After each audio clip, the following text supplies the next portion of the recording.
And welcome to the Blitz Week 15 NFL, first week of your playoffs. Justin's trying to say he's the first, but buddy Joseph Clark replied twice before you got in there. So I'm your host today for a little bit because Mike's sitting on Santa's lap. My name's Jason, and with me, as always, is my brother from another mother, George. George, you looking festive down there. How you doing today? Yeah, I got my little Christmas sweater here, a little frosty, chugging a couple of beers. So figured I'd get a little festive for the show today. Yes, start Santa, Jason. We see your hoo-has. So thought I'd be a little festive today. After the show, and I mean immediately after the show, wife and I are heading over to my mother's house. We're doing our yearly Christmas get-together over there. We're doing a gift exchange, nice big dinner. I'll probably be stopping by Jason's house at some point to get me some cookies.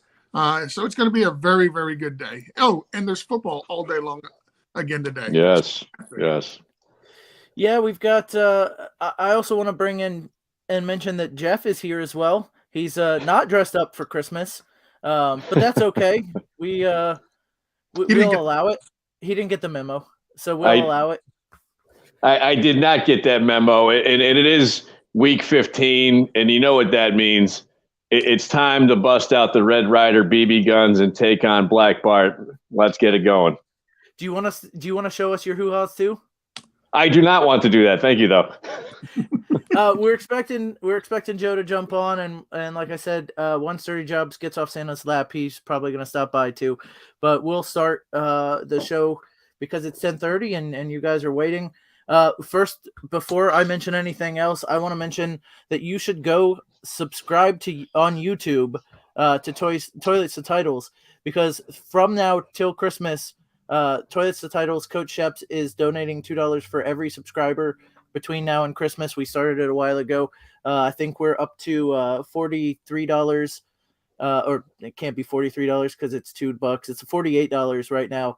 That he's donating. I'm matching that, and I believe Joe was matching as well. There was another member who was matching. I don't want to, if it wasn't, I don't want to was it Rich? Okay. Yeah, I don't want to call out somebody and then they're not the ones who are doing it. So, okay, but that means $6 for every subscriber, which is very cool, to St. Jude's. We're going to mention it a couple times throughout the show because we want you guys to come subscribe to us so you get our great content, which we do throughout the week.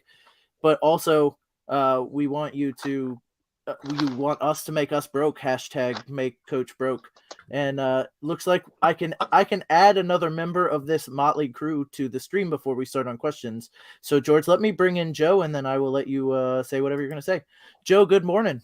Yes. Merry Christmas, Merry playoffs. I see you rocking the Toilets to Title gear down there. Yes, sir. Hat. We got the shirt. See, he's showing his hoo-has. Jeff, what's your problem?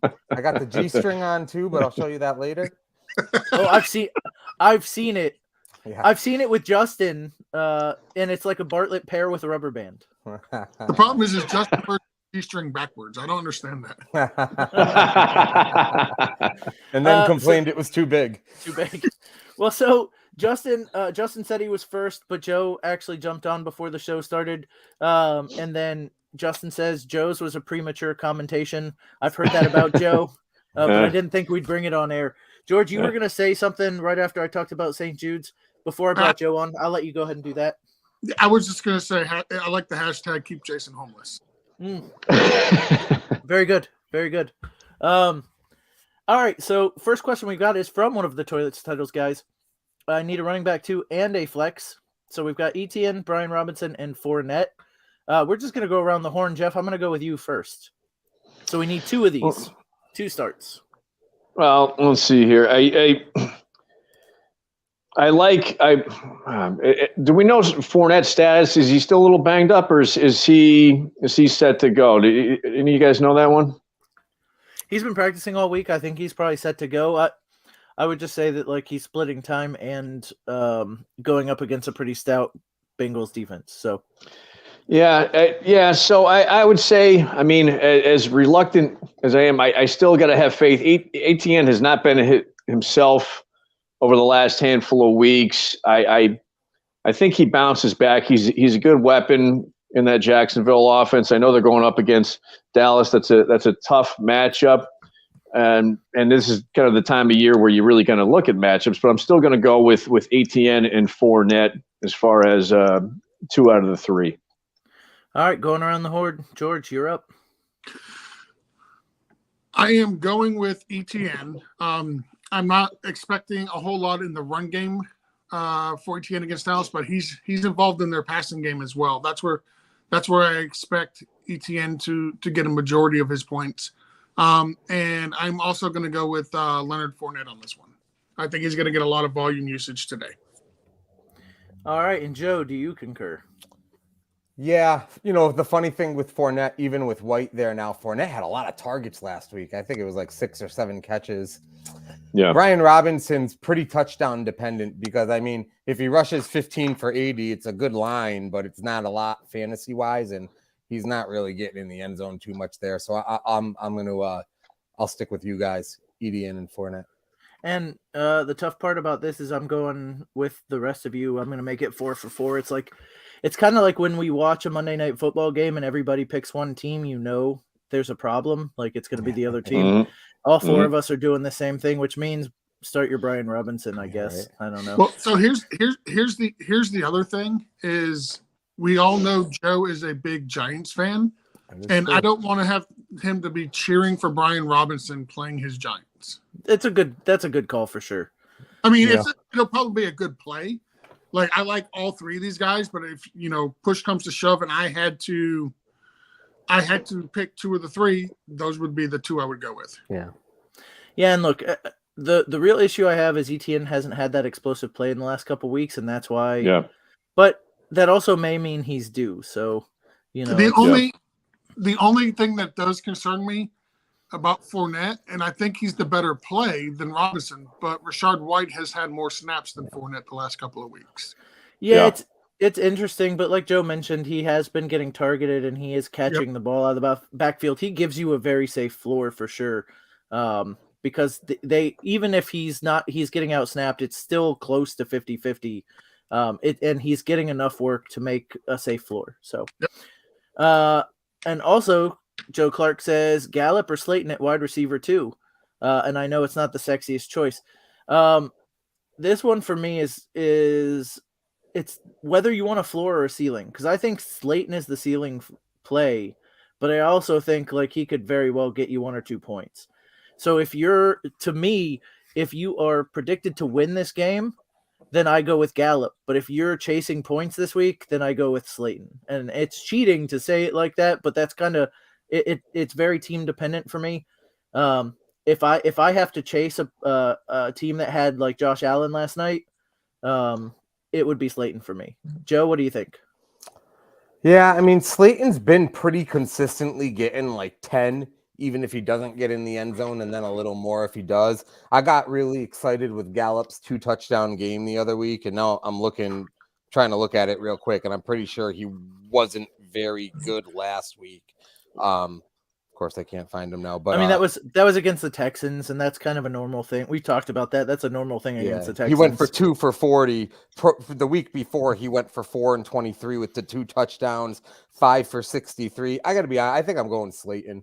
The game script for Dallas, if things go to plan, they're not going to have to throw a ton in the second half. They don't want to have to anyways. That Slayton, obviously that Commander Giant game, it's the biggest game the Giants have played probably 5 to 7 years. Obviously they played a very close game a couple weeks ago, so they're going to have to be locked in all day. I'm going to take Slayton on this one. Do they tie again, I guess? They could. Hey, they're 2 teams that play really hard, but at the end of the day, they're 2 teams that, man, they create different ways to lose games. It's only against each other could they have tied 2 weeks ago. George. Yeah, this is Slayton for me as well. Like I like Gallup. I like the matchup, but I'm gonna fade him this week, and I'm gonna go with Darius Slayton. Last time Slayton played the Commanders, he had 6 catches for 90 yards and 8 targets. Hopefully he can repeat that. He also has 13 PPR in 3 of his past 5 games. I would roll with Slayton over Gallup this week. And Jeff. That I'll be that guy. I'm going Gallup. I trust Dak more so than Daniel Jones. Gallup has 21 targets over the last 3 weeks, and if not for that dropped, I mean, he had a heavy hit in the end zone. He would have had a touchdown last week as well. You know, he had the 2 the week prior. He would have had a touchdown last week. And I think Gallup to me has a decent upside against Jacksonville's not so great pass defense. So I'm going to be that one guy that goes Gallup. All right. So that's 3 for Slayton, 1 for Gallup, and we gave you some justification, Justin. So, or Joe. Sorry, not Justin. I got Justin on the brain. But we've got our friend Trans-Siberian. Man, I hope you're having a happy holiday season and you're safe over in Poland. Now, usually his leagues are standard, so keep that in mind when I ask this question. Do I roll Stevenson out if he's active or stay with Patterson and Fournette? I also have Hubbard on my bench. George, we're going to start with you. Stevenson against the Raiders if he's active, or do you stick with Patterson, Fournette, or do you flex in Hubbard over any of these guys? So many options. If Ramondre's active, like I almost feel like you have to start him, right? The Patriots lean heavily on the run. Damian Harris has already been ruled inactive and out for the game, so that's just one less mouth you're gonna have to feed. You're getting a little bit more clarification on that backfield. They did not bring up I forget his name, JJ. I think it's Patterson or something like that. It's another running back they have on their practice squad that they've elevated a couple times during the year. They didn't elevate him this week, which leads me to believe that Stevenson will play. It's a cold weather game. I'm going with I'm going to go roll with Stevenson if he's active. Well, so another and that's the thing. Like, would you play him over Patterson or Fournette? Because both of those guys are generally which one? Because or do you play Hubbard? So the 3 of those guys, Patterson, Fournette, and Hubbard, to me are more PPR guys than they are standard. And again, I can't speak about this specific league, but usually when we get questions from Trans-Siberian, it's about standard league. So I'm going to assume. Yeah. So let's say which 2. If I had to pick 2, it would be Stevenson and Patterson. All right, Joe, do you concur? I definitely concur on Stevenson if he's playing.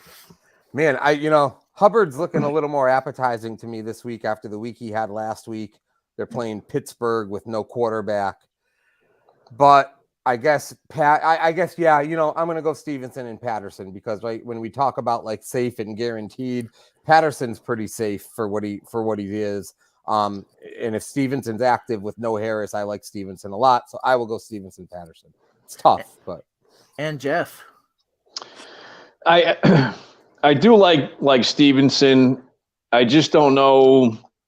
I mean, obviously, with Harris out, that leaves it wide open. But in a DFS standpoint, we got our boy Pierre Strong coming in at 4,500. That's the kind of the DFS play, in my opinion, to get some other guys sneaking in there. Regardless, I do like Stevenson, but like Joe said, Hubbard has 17 touches each of the last 2 weeks. He seems to kind of be starting to be a go-to guy for Darnold. I kind of like Hubbard and Stevenson. Yeah, and I was going to say Hubbard and Stevenson too, which is an okay thing because that's 2 for Patterson, 2 for Hubbard. But just fresh off Santa's lap, we've got a guy that I can bring in here to break the tie now, and I can turn over the show. Week 15, welcome to Dirty Jobs. What is happening, guys? Sorry about that. Yeah, Santa's lap's a crazy place sometimes, I'm telling you what.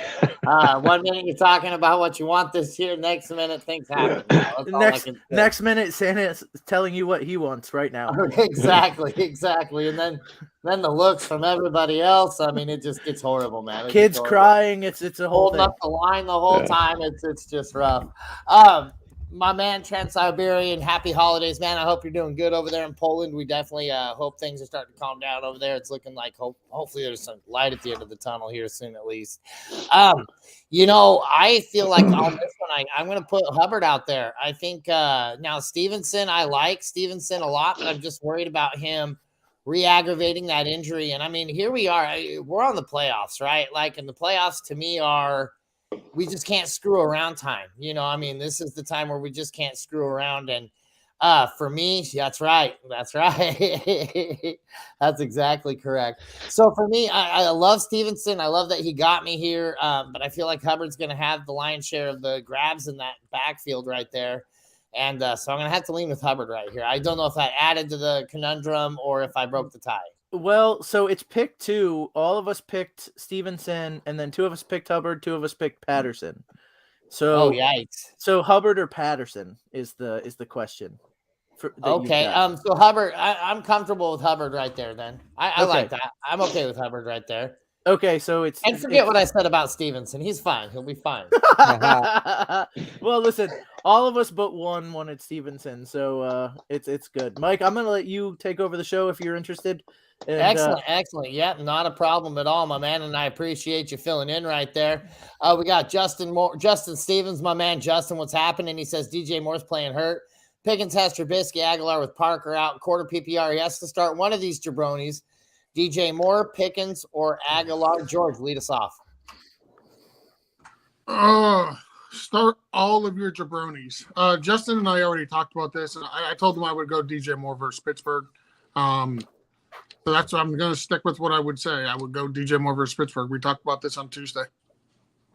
Or no. All right. I don't mind that. I don't mind that, although I don't know that I agree. What do you got here, Jeff?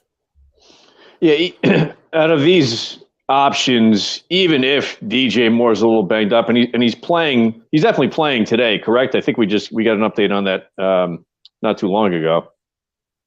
He's playing. Yeah, so even if he's banged up, he's definitely playing, and he's one of the top targets there in Carolina. So to me, it's DJ Moore, and it's not close out of those picks.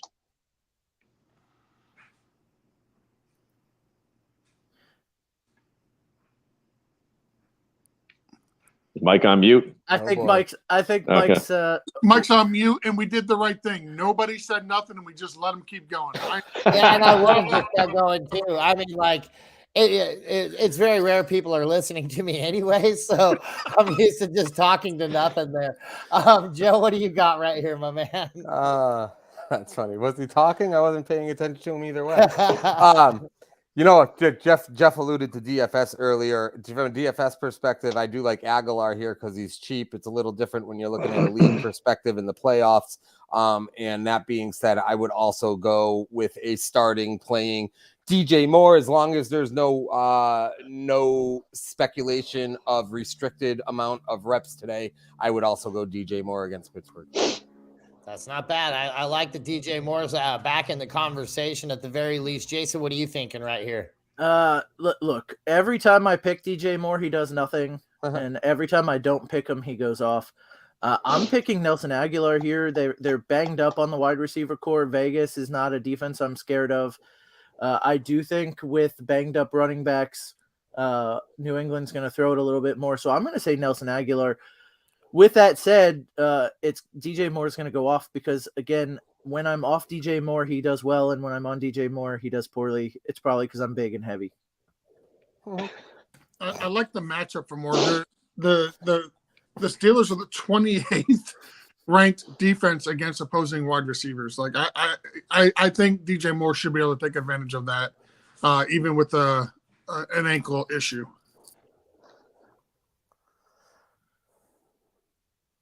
Oh boy, that's twice in a row.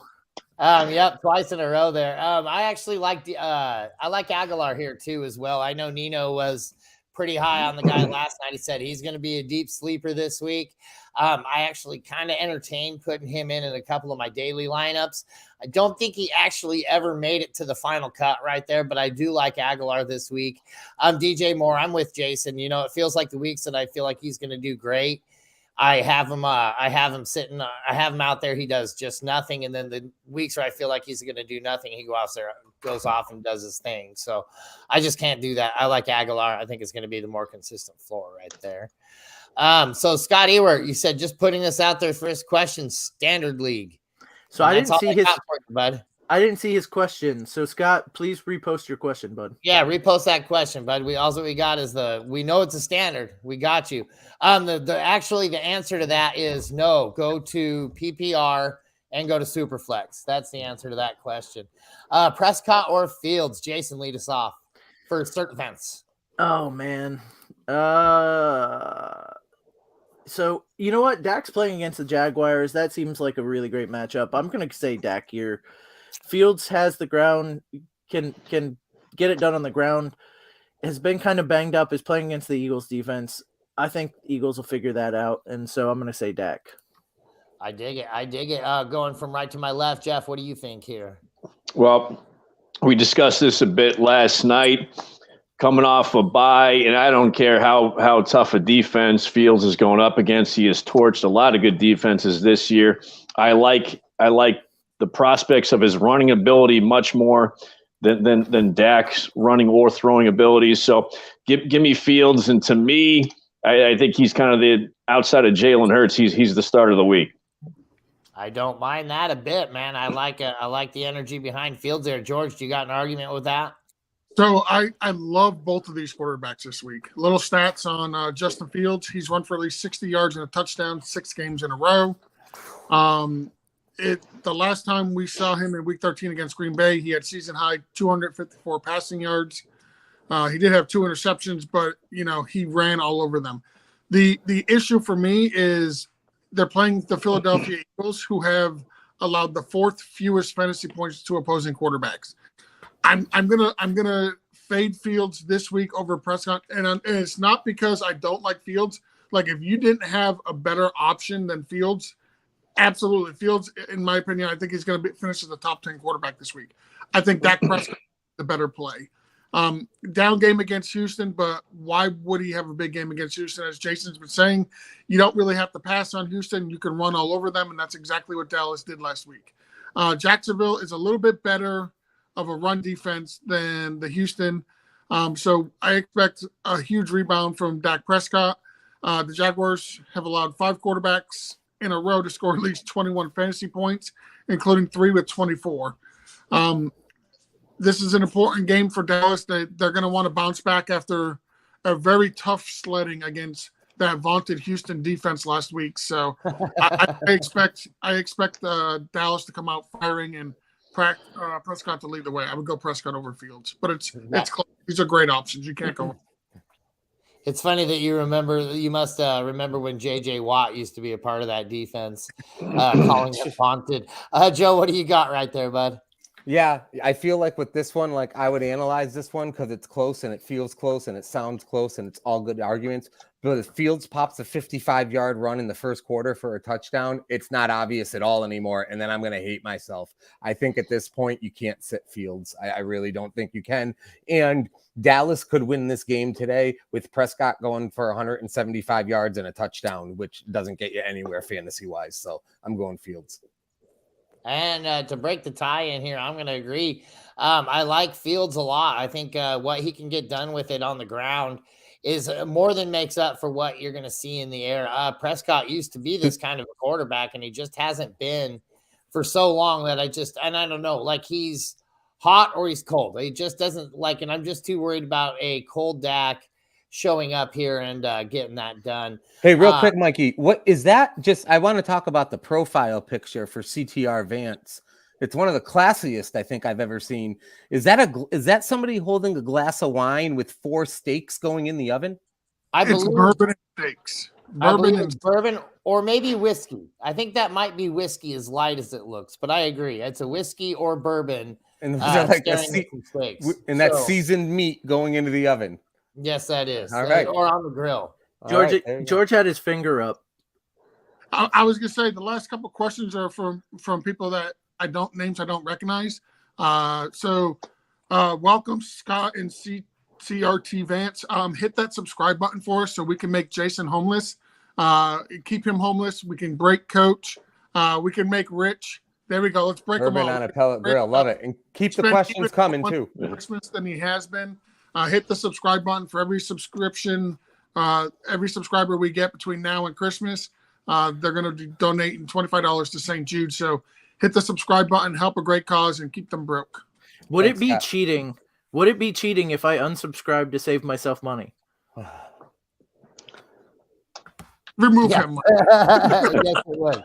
And don't forget to go to bumfights.com/keep Jason homeless for all your great content there as well. Yes. Keep Jason homeless at that. You need to go to that website so I can afford paying St. Jude's.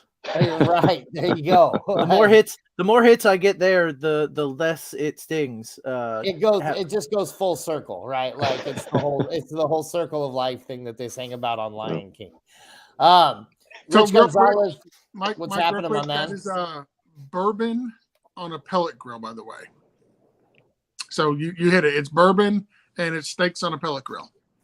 That's I it. love it. Yeah. And You know listen, what? we got to be full service here. It's a big day in the world of football all around. It's quick Football. update. Argentina leads 2-0 on France at halftime. Oh, that's a hard gap to get out of. Side note, those soccer balls went to space. They got launched on a SpaceX rocket. Oh no. That's actually All pretty right. cool. Nobody cares. And they just now made it back in time for the World Cup.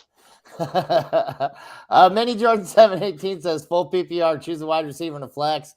We got Van Jefferson, DJ Chark, Chris Moore, Tutu Atwell, Ben Skoranek, Hodgins, Aguilar, Hollins, Woods, Dotson, Ramondre, if active. Oh, my Jesus. Lances. You got it, Jason? No, I was just gonna say he's got the whole waiver wire at his disposal apparently. I mean, we got options. We've got options for sure. We're going to go ahead and let you lead this one off, Joe. Who do you got here? All right. Well, I mean, again, Ramondre, if active, he's going to be active. He's starting. I think Ramondre is in our lineup today. So you're really just looking at one wide out here, and that is one hell of a list. Van Jefferson, no. Tutu Atwell, no. Skoranek, no. Hollins, no. Woods, no. Dotson, no. So for me, it leaves me with Chark, Moore, Hodgkins, no. Chark, Moore, or Aguilar. And I got to say, I had DJ in one of my DFS lineups. I ended up tweaking him out, kind of like what you were talking about earlier, Mike. Like he made it to my, semifinal look, and then he came out. Moore's been pretty high volume in Houston. I know we all like Aguilar just because he's their number one there today, but I think I want to go. I'm going to go Aguilar. I am going to go Aguilar. It's really close with Moore and Chark, but against the Raiders, another thing we didn't mention, he's a former Raider. So I always like that wide receiver going back against a team he's played in the past. I am going to go Aguilar, and it would be DJ and Moore would be honorable mention right behind him for me. Okay. I don't mind it. I don't mind that. George, what do you think here? So I agree with starting Ramondre if active. Excuse me. And I do believe he will be active. All the signs are pointing towards him playing. They didn't bring up, like I mentioned earlier, they didn't bring up another running back from their practice squad, which is typically the telltale sign if somebody's going to be active or not. So I would go Ramondre when he's announced as active. And I would actually go with Chris Moore here. Chris Moore, I'll tell you what, he's correct for me in a couple of the leagues that I've had no choice but to play him. Last week, he had 10 catches, 124 yards on 11 targets against the Cowboys. And that was with Nico Collins and Brandon Cooks both out, who are both still dealing with injuries and out again in week 15. So he's going to be a full go. I expect them to be behind against Kansas City, who is 29th against opposing wide receivers. And I mean, unless you expect Houston to be up against Kansas City, I don't think anybody here does, though. Chiefs are number 4 in fantasy points allowed to opposing wide receivers on the season. 6 receivers to score at least 14 PPR points against Kansas City in the past 5 games. 9 touchdowns over that span. Go ahead and fire up Chris Moore. You can trust me. I don't mind that actually a little bit. I actually kind of agree with that take right there, George. I would also agree with Chris Moore being my guy. Ramondre, if active. If he's not active, I think you're going to lean on Aguilar here. Jason, what do you think on this one? No, I'm 100% with George on this one. It boils down to they brought Davis Mills back in at quarterback. They are rotating quarterbacks, which seems to be working for them a little bit. And Chris Moore being the only guy in town against a Chiefs team that looks like they'll probably run up the score, and then the Texans will have to throw the ball a lot to pretend like they can come back. So I do like Chris Moore this week a lot. And I also, again, if for whatever reason, we all expect Ramondre to play, so he would be my second guy or first guy. But if he does not play, I'm with you with Aguilar as well. He would be my number 2 if Ramondre for whatever reason isn't around. It also helps that Aguilar's on the same team as Ramondre, so if it's a late scratch, you can just pivot. Yeah, absolutely. Yep, that helps out a lot right there. Oh, what do you think here, Jeff? Are you agreeing or you disagreeing? Yeah, I'll agree. And out of the list of the 17 options that we have here, I'll definitely go Ramondre, certainly. And then George kind of stole my thunder as far as all the points in favor of Chris Moore. He's the top option against a weak Kansas City pass defense. Give me Moore and Ramondre. I dig it. I think we're all on the same page there. We got our man, Uncle Steve, checking in saying, Merry Christmas, kids. Merry Christmas, Uncle Steve. He says quarter point PPR. He's picking 2. Foreman, Hubbard, Higgins, or Juju. Jeff, you close this out. We're going to let you lead this one off. What do you got here? So is Higgins a little banged up this week? Do we have an update on that? Yeah, I'll double check and see if he's in today while you go ahead and break down the other guys there. So as far as the other ones are concerned, in weeks past, I might say Foreman over Hubbard, but it seems like maybe Hubbard's kind of stepped out as the PPR option there in Carolina, along with getting some carries. So I'd say Hubbard, and then I'd go Juju reluctantly. I mean, if Higgins were playing, that might be my option. It sounds like Higgins is expected to play, but he is banged up with a hamstring. So if that's the case, then I'm certainly not picking 2 guys in the same team. So I'm going to go Hubbard and Juju Smith-Schuster. I like that. Now, for me, I'm going to say with Higgins being active with the hamstring. Hamstring's one of those words that scare the shit right out of me. I'm telling you what, like I'm out when I hear hamstring just because it's such an easy re-injury. So I'm going to actually go with Hubbard and Juju myself. Jason, who do you got right here? I'm going to have to say Hubbard and Higgins or Hubbard and Juju as well. It's not so much that hamstring scares the shit out of me. I mean, it does, don't get me wrong. But what really scares the shit out of me is that it's twice with Higgins now where they told you he was playing and then very quickly he wasn't on the field. There's been 2 games now where the Bengals haven't been like really forthright with like the extent of his potential injury before the game. And then you put him in your lineup and he gets you 0 because he's on the field 0 times throughout the game. I don't think they need Higgins this week to beat the Buccaneers team. So it scares me to like Higgins is the obvious best talent, but that team potentially not needing him to beat the Bucs. And then also the way they've done Higgins over the last couple of games, I'd be too scared to start him in my playoffs and have him donut hole me because he's not on the field. There we go. The hat trick for Mikey. There it is. That time I was actually ready for it. I was just on the wrong screen right there. I was trying to catch up with the question coming up here. Pretty quick. So what can I have at this one?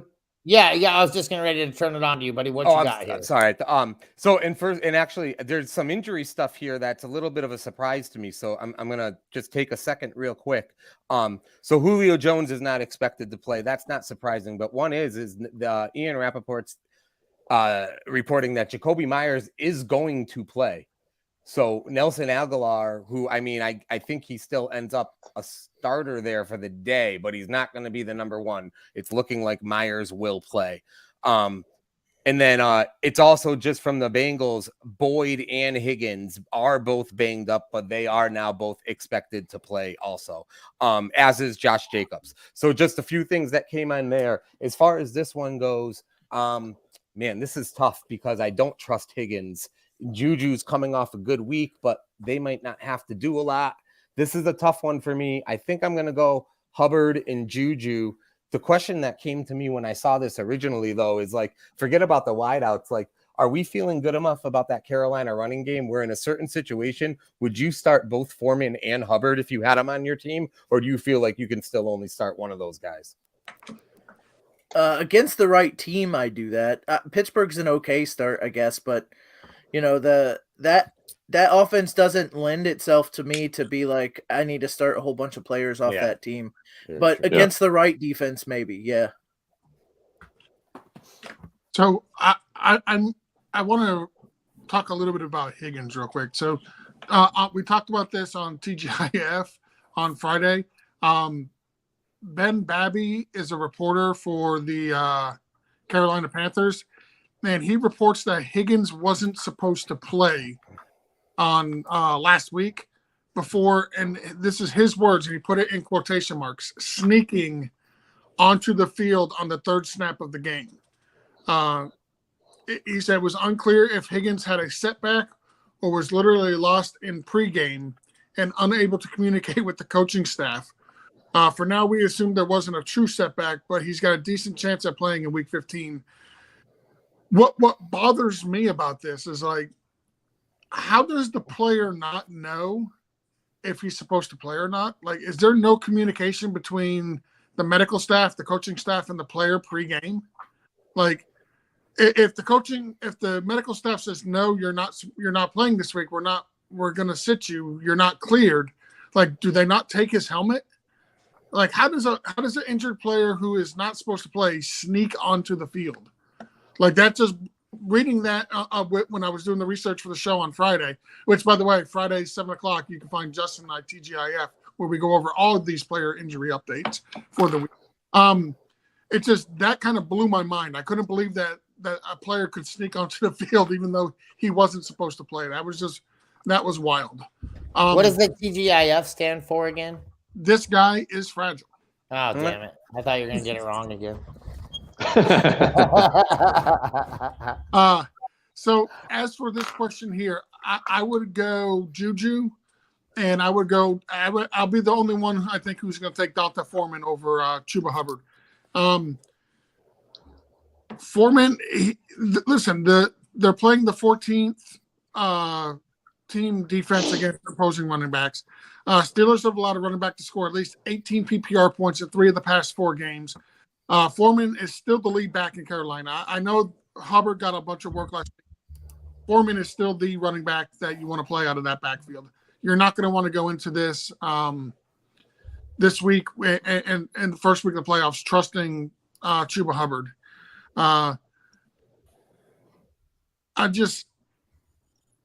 Foreman had 21 carries for 71 yards, along with 1 catch for 1 yard. Hubbard had 14 carries for 74 yards and a touchdown, and 3 catches on 25 yards with 3 targets. So Hubbard is getting more work, or rather Foreman is getting more work than Hubbard is. The biggest thing is Hubbard got the touchdown last week. If Hubbard didn't get the touchdown and Foreman got the touchdown, we would all be saying, oh, start Foreman, start Foreman, start Foreman. He's getting the most opportunity. Go with the guy that's getting the most opportunity.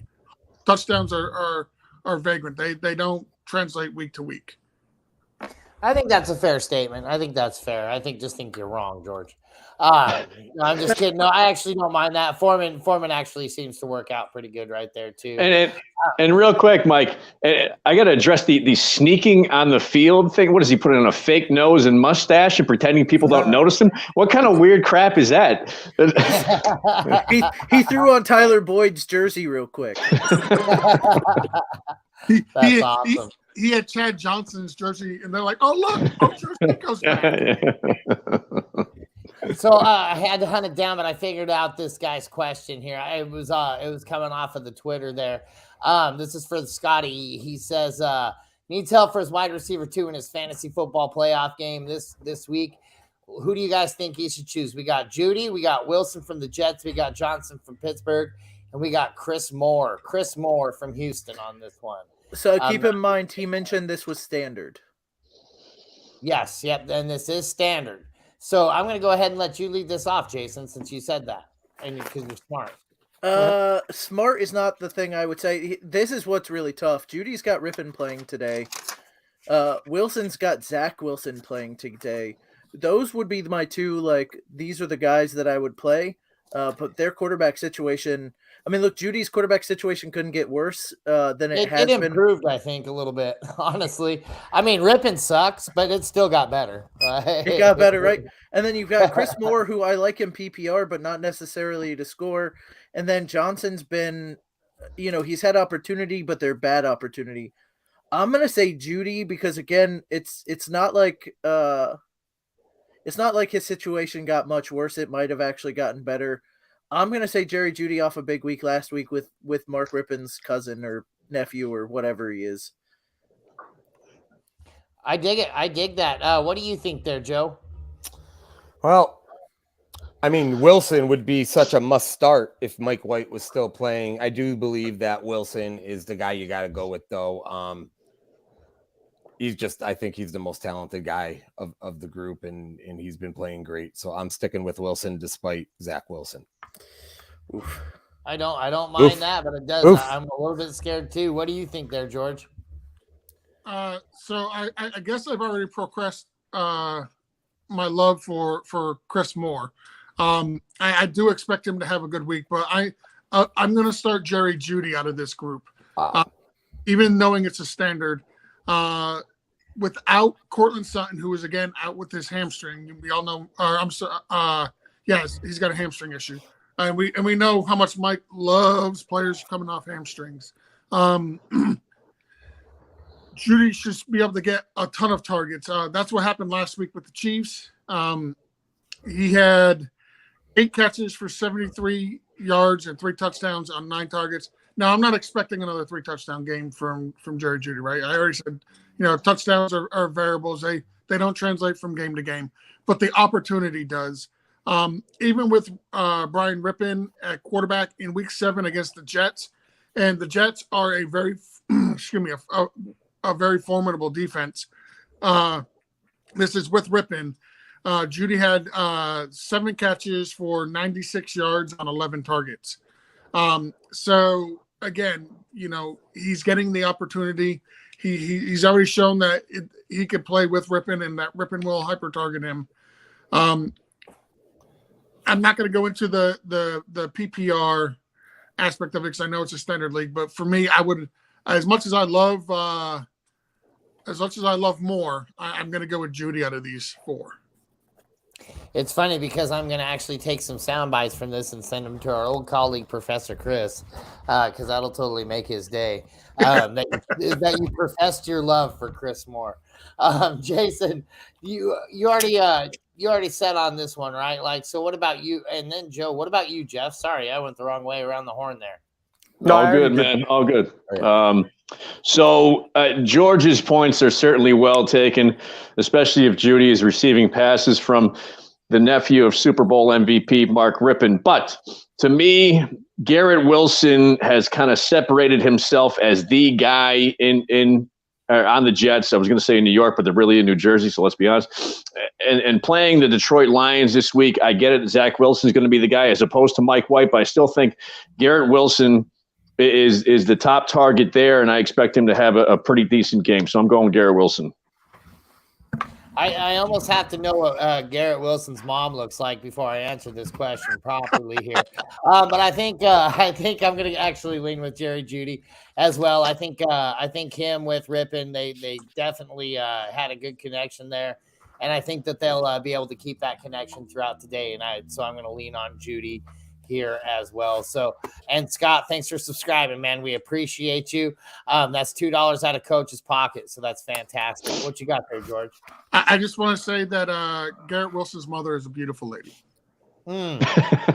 So I mean, like if she's as beautiful as Luke Wilson's, yeah. So yes, it didn't. Wilson. I will say it didn't help. His mother being beautiful didn't help. The couple weeks before they benched Zach Wilson there because he had a 2 for 12 and he has 4 for 24, 1 for 8, 3 for 27, 2 for 41. Like, man, it is rough being the best wide receiver with a really, really, really, really, really bad quarterback. Well, Zach Wilson's had a couple of weeks to check out the stands and everything. And I'll also mention, look, the Lions are a good matchup, but so are the Cardinals, and that's the other reason there why I'd go with Jerry Jeudy. There you go. And not for nothing, but are we really factoring in the attractiveness of somebody's mother in a PPR? I mean, where are we going with this, boys? Things have gone off the rails. Not in a PPR, but in a standard, it matters.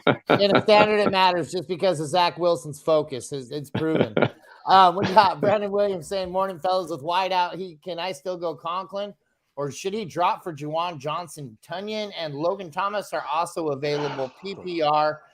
Jeff, you got us clean back up. Why don't you lead this one off? Jeff, give him your tight end special, buddy. The tight end special. I mean, last night we were talking about Czech Congo or however the guy's name is in Tennessee. I'm saying Czech Congo, former UFC great. Anyways, it's okay. So now we have Nyoko and Chakangwo. So out of these, gosh. I don't like Tunyon at all just because he's just been a terrible option as far as Green Bay is concerned and certainly has underperformed, period. Logan Thomas is up and down. That Giants defense is halfway decent. I guess I would stay – I would go with Juwan Johnson, actually, because he seems like more of a target there in New Orleans, more so than and I'm drawing Taysom Hill. And Conklin, I already made my case for Garrett Wilson, so I can't go with two Jets in consecutive questions, so I'll go with Juwan Johnson. I don't mind that a bit. Joe, what do you think right here? Yeah, I'm going Juwan Johnson here, too. He's getting some red zone targets, and when he's on the field, he seems to be one of the more favorable targets there. They're still playing for a playoff spot, right? As crazy as that sounds. It is nuts. Yeah, the NFC South is a mess right now. George, what do you think?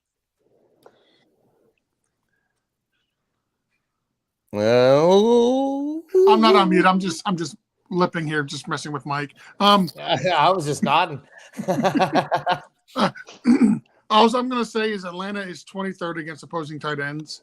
You're going to go with Juwan Johnson here if he plays. All right. And then, Jason, do you have an argument? Are you putting anybody in there? Are you putting Juwan Johnson? No, it's going to be Juwan Johnson for me as well. Okay. I like it right there. I actually don't mind Conklin, but I do like Conklin with a more adequate quarterback. So give me give me the other one there. Let's see, Juwan Johnson. We got PPR. We got Najee and Knight as his running backs. Olave, Terry, and Judy as his wide receiver flex. Fournette and A.J. Dillon on the bench. Would we make any changes right here? George, will let you lead this one off. No, I'm not. Excuse me. No, I'm not making any changes. I like that. I can't trust A.J. Dillon, and I cannot sit Knight or Najee for Fournette. And I'm not sitting Olave, Terry, or Judy to flip Fournette for a flex. So, no, I would not make any changes. Jeff, what train are you riding on today? I agree with what George just said. We all know my contempt for A.J. Dillon this year is well documented, so I won't get back into that. And all I got to say is hashtag Night Train. Don't make any changes to that lineup.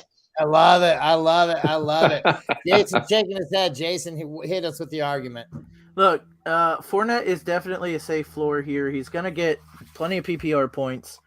The real issue I have with Knight is, first of all, the Lions over the first several weeks, they were the worst against the run, and you could start them. Over the last several weeks, they've been much, much better against the run, and George could pop in and tell us the stats. I'm sure he's got them.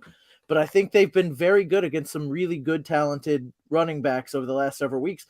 Most of that's because you're allowed to throw. You can throw all over them, but they've been stopping the running back. And then, again, a hole in the boat sinks the ship, right? Like, there is much less opportunity for Knight to score this week with Zach Wilson at quarterback. They're going to get a lot less attempts inside the 20. They're not going to be running as many plays as they typically have. I think they've been running 74 plays a game. That's going to be way down with as many 3-and-outs as I expect the Jets to have. So I can't put Knight out there over Fournette, who's probably, as that defensive line for the Bengals get to Tom Brady, he's going to be chucking it down to the running back over and over and over again. Last week for the Bucs, I think last week was the least amount of yards per attempt in Tom Brady's career at 4.9. And that's because he's throwing those little screens or those little passes to the running backs. That's not going to get better this week with a Bucs offensive line that's reeling and a Bengals defensive line that's flourishing. So to me, it's Fournette overnight. But I understand why people would want to put Knight in. He's had a couple of good weeks. You said all that, and all that I heard was Night Train. That's right. That's right. My biggest concern is Leonard Fournette is getting, like, I agreed with everything Jason said, but he's getting outplayed by Rashard White, where nobody is outplaying on the Jets. Nobody's outplaying Knight. And notice you went to the only guy who wasn't here to get the stats. You're like, and I'm sure if George was here, because George can tell us over the last couple of weeks how the Lions are against the rush. He's got that website that he can pull up that information pretty damn quick. Yeah, no, I'm just giving you a hard time, Joe. What do you think right here, buddy? Yeah, I think about Fournette. I think about him go versus Judy more than Knight and getting the 3 running backs in. The quarterback situations, with Judy. It doesn't make me overly confident, where I agree with Jason, as he's been saying it all show. There's a floor with Fournette, which pretty much is you feel good in a PPR situation about getting double-digit points for Fournette, and that's before he gets in the end zone, if he potentially does. And I don't know what the weather's like in Denver today either. I got to assume it's not 30 degrees. It's cold. Okay. I think I would flex Fournette over Judy. I think that might actually be the right move right there. Now that I kind of sit back and think about it, I think I like Fournette over Judy here as well. As long as I can get the Night Train out there, I'm pretty happy. So, so there you go. I hope we didn't muddle it up too bad for you there. Well, no, one second. So I almost wanted to do it because I am pretty strong on like Fournette overnight. And I almost wanted to say a soy sauce bet, but I remembered how terrible it was, and I will never do it again. I just can't do it. Right. I am 100%. Like I am very. I feel like it's. Well, I'm a hot guy. What about hot? I can do a hot sauce if you can do a hot sauce. Oh man! Just don't say hot guy again, Joe. Don't say hot guy again. No. You keep saying hot guy, Joe. That's hey? funny. In my I think we'll just keep a track of it in our gentleman's Blitz bet. Chat. Yeah. All right. It's around Christmas time. I don't need that mess in my life. I think there should be some mess at least. Says Driscoll for tight end. So in some formats, I think in Yahoo, Driscoll was a tight end to start the season, so you can sneak him into your lineup. That's not in every platform, so it's pretty platform specific. But yeah, it's only Yahoo.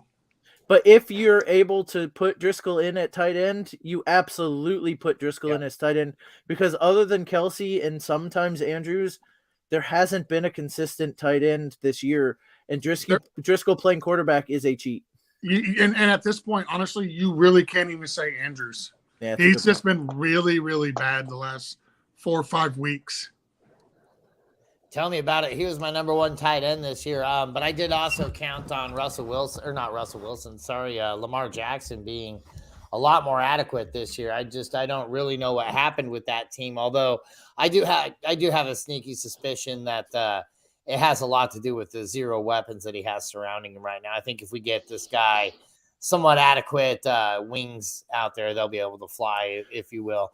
But yeah, if you can put Driscoll in, definitely, man, you're going to get quarterback production out of the tight end position. You're not going to be able to beat that. What's what's his status on draft DFS? We missed him last night. I didn't realize he was being categorized as a tight end in certain places. I don't believe he's categorized as a tight end on FanDuel, or I didn't see that he was. If he is. Okay, thank you. Yep. Nope. I think it must be specific to Yahoo, because I haven't seen anything about Driscoll being a tight end. This is actually, honestly, the first I've heard about it. But I know that's how it was with Taysom Hill for a good long time there too. There was only certain platforms that you could play him in the quarterback position or in the tight end position. So it's specifically to Yahoo. Yahoo's the only service that allows you to play him at tight end. Well, that's why Yahoo's crazy. We got my man Chris's videos checking in what's happening. My man, he says pick 3, Watson, AJ Brown, Hopkins, or Amon-Ra St. Brown. We're going to remember Amon-Ra, so we'll pull this one up. Let's go ahead and lead this off one, Jason. Man, it is tough to sit Christian Watson, but can you imagine sitting Hopkins, AJ Brown, or Amon-Ra St. Brown here? I'm going to sit Watson with Dubs coming back, but man, does that hurt. Oh, Rich is right there with me. Yeah. I mean, look, could Watson have the best game of all of them? Potentially, because he's been real hot. But, with Dubs coming back, that team coming off a bye, I guess, like maybe in this weather they want to run the ball more and Watson doesn't get it done. I can't sit AJ Brown. I can't sit Hopkins, and I for sure can't sit Amon-Ra, who's been kind of like a league winner based off where he was drafted and everybody not giving him his proper credit for the end of the year last year. He's only done that with all the weapons that the Lions have brought in. He's still getting double-digit targets, double-digit receptions. It's just impressive. So Watson's the sit for me. And I think you had it right there with me. The way you actually answered that question, you said maybe. Every single time you were referring to Watson, the one thing that I don't ever really feel like I say maybe is maybe AJ Brown has a bad game. No, not really too worried about it as long as Jalen Hurts is throwing the football today. Hopkins, okay, maybe. I'm a little bit more on the fence with him. Denver defense is pretty rough. Colt McCoy is going to be throwing the ball. There's a few things there that I don't like, but I mean, like, DeAndre Hopkins is one of those guys you can't sit him, because he's almost quarterback, or he's almost matchup proof. I mean, he has proven with a few quarterbacks he can be affected, but I just can't. I mean, I'm going to be really, really pissed off at myself if I sit him and he just goes ham, because he has that potential to do that. Whereas I don't think Watson can. I mean, Amon-Ra, we're not even going to discuss that. Like, get him out on the field. Thank you. We'll see you later. Jeff, what do you think right here? So this might be an unpopular take, but I'm actually going to sit Hopkins just because, you brought it up a little bit. You got Colt McCoy throwing to him. They're in Denver against a very tough defense and some cold weather. Again, Hopkins is a hell of a talent. But Christian Watson is on a pretty good tear. I don't mind that matchup against the Rams. So reluctantly, I'm sitting Hopkins, and I'll start the other 3. And with that, boys, I got to jump out of here and head out. So Merry Christmas to everybody. Don't forget to donate to St. Jude's. Let's get Coach broke here, and we'll see you guys soon. Yep. Thank you so much, man. And we will be talking to you in the chats. But otherwise, have a good one. Thank you so much for joining us. For the year, I guess, because we'll probably not be back next week for the Blitz on Christmas Day, of course. So you guys probably want other things to do than look at us while you're opening up presents. Yeah. You got it, boys. Look, Joe down there is the gift that keeps on giving. Yes, that's true. I did give you Jeff, so I will take that. Yeah, there you go. Heck yeah, we definitely. Jeff is my that. George, Jason. Yes,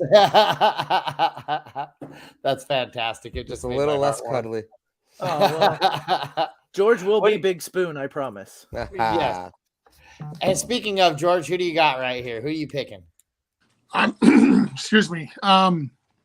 I'm actually going to agree with Jeff, and I'm going to sit Hopkins here. And it's not because of the cold weather. Like, I think that's just a bad excuse to use to sit a players because of cold weather. Like, these guys are football players. They play in cold weather all the time. It's not a big deal. The reason I'm going to sit Hopkins, though, is the matchup is not a great matchup. Denver is a very respectable pass defense. And if it was Kyler Murray, okay, I would see, but I don't want to play Hopkins with a lesser quarterback in Colt McCoy against a tougher defense. Give me Christian Watson over him, who gets the Rams, who you would think would historically be a decent defense, but the Rams are 24th against opposing wide receivers. Excuse me. Fair enough. Watson was on fire with at least 20 PPR points in 4 games in a row. and 8 touchdowns over that span as well. Like, he's just absolutely been on fire. They're playing at home in Green Bay, which, again, it's going to be another cold weather game, but it's a home game for Watson. It's not a road game. So I'll take the home player here. Give me Watson over Hopkins. Excellent. And Joe, that puts the tiebreaker on you. I do have Grinch music queued up if you say AJ Brown or Amon-Ra St. Brown right here. No, I'm not going to say one of those, but I'll tell you what, this is pretty close. And night game in Lambeau, cold, to George's point, is one thing. If it's going to precipitate, that would, because it's close enough where that could skew the decision. Weather, but all things being equal and assuming that it's only cold, man, I hate to sit Hopkins, but it was ugly on Monday night in the second half, when they were trying to throw and catch up on the Patriots. The other thing too is Hollywood Brown gets a lot of targets when he's on the field.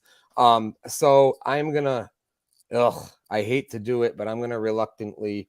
This two Aaron Rodgers, they're hanging by a thread, so I got to believe they're going to be playing with desperation on Monday night.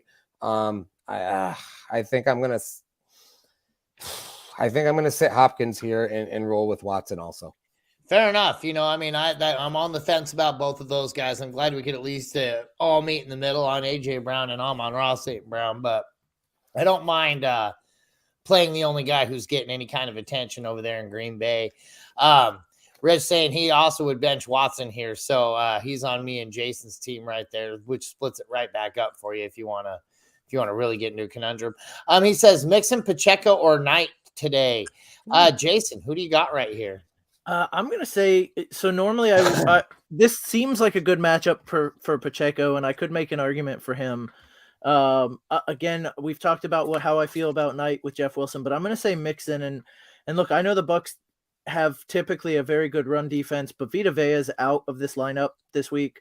I think that makes a huge difference over the middle, in the middle. Obviously, I'm gonna say Mixon with a Bucs defense that looked really bad last time we saw him on the field. And look, I'm willing to be convinced that Pacheco's the guy, but I think with all the defensive misses that Tampa Bay has this week, all the guys out of the lineup, I think Mixon's in for a big week. And George, you want to go next? So this is tough because I can make the case for Pacheco here very easily. I would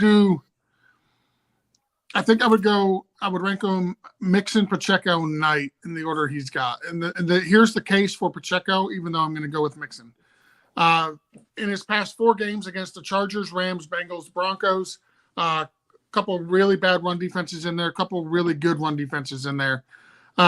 Pacheco's got either 90 total yards or a touchdown in each of the past 4 games, at least 12 PPR points in each of his past 3 outings.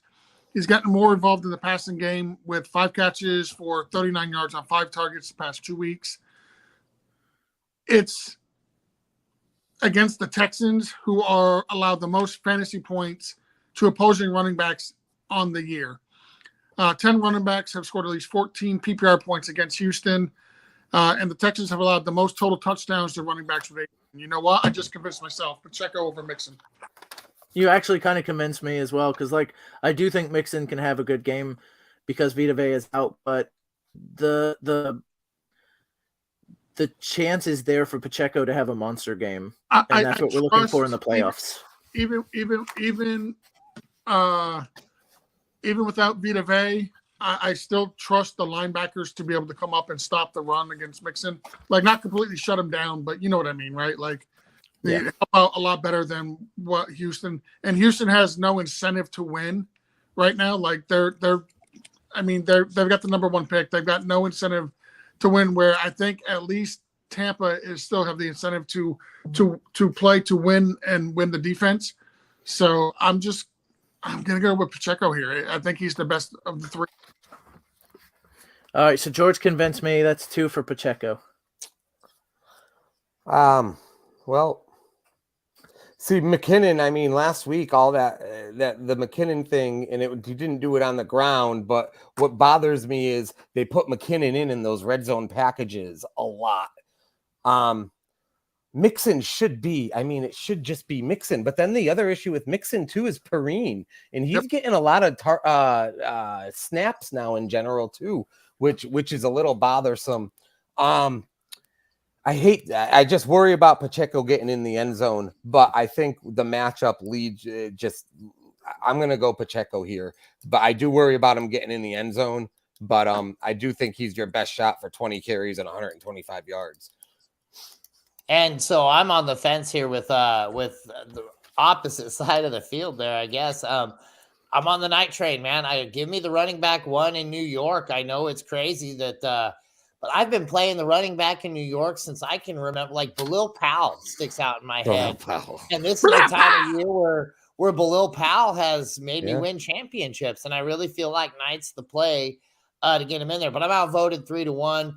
4-1 if you count Rich. We could probably call Jeff on the phone right now. He'd probably vote on the night train at least. We got our man Justin Stevens says Waller versus New England or Taysom versus Atlanta, full PPR. Joe, lead us off. Oh God, this is like just two maddening players. So as far as we know, Waller's playing with no restrictions. Is that the deal? He's back, Yes. 100%. Yep.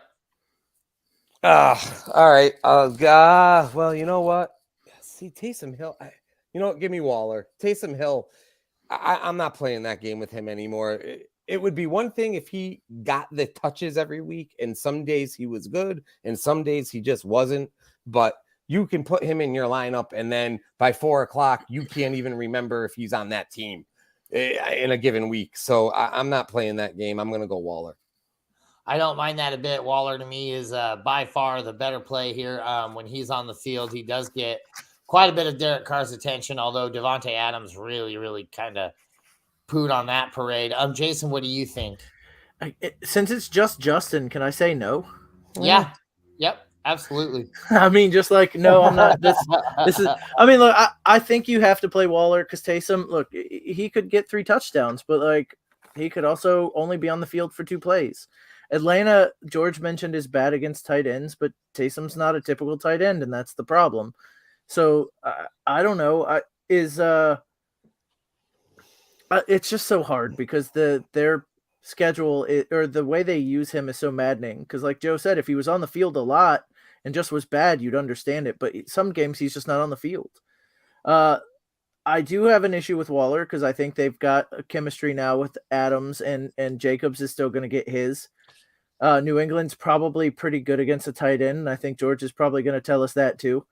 But like, I think they're going to try and take away Adams. I think Jacobs is going to get his and Waller's going to get what's left. I will say Jacobs is probably my number 1 running back this week, even against a tough defense, because like the Raiders show no regard for Josh Jacobs' health at all. He will not be on the team next year. They are running him in a way that tells me that he's going somewhere else next year. So anyway, that's a tangent. So George, go ahead. They are full-blown DeMarco Murraying. Yes. That's exactly what they are doing. They're full-blown DeMarco Murraying that man. You got a broken finger? I don't care. Tape it to 4 other fingers and get the hell out there and carry the ball. So since week 1, Darren Waller has not put up more than 50 receiving yards on the year. How many games has he been on the? I understand he's missed a bunch of games. I totally get that.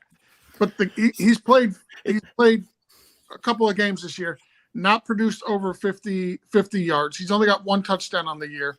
He's coming back from injury. If I would have told you at the beginning of the year, I'd be telling you to start Taysom Hill over Darren Waller, you'd have looked at me like I got 6 heads. I'm still looking at you like that. And I didn't know what the hell I was talking about. But I know what the hell I'm talking about. The matchup is easily going to dictate that you start Taysom Hill. Last time he faced the Falcons in week 1, he had 4 carries for 81 yards and a touchdown. Jason said he's not a traditional tight end, and that's the problem. No, he's not a traditional tight end, and that's the solution. He's involved in the running game. No Mark Ingram this week. So even if Jawan Johnson is back, with no Mark Ingram, that just expected Taysom Hill is going to get more carries against a very poor run defense in Atlanta. But how do you? I got to stop you there. And you usually sell me on changing my decision mid-show all the time. But we are just ignoring the fact that you're talking about his 3 great games. What about the 9 other games where he doesn't even sniff the field? Well, and don't forget, he used such logic as Waller hasn't gotten more than 50 yards when he hasn't been on the field, which I would argue I probably had as many yards as Waller when he was injured because neither one of us sniffed the field. Like, it's Yeah, no, to me, it's just about volume and usage. And I feel like there are situations where Taysom Hill gets involved.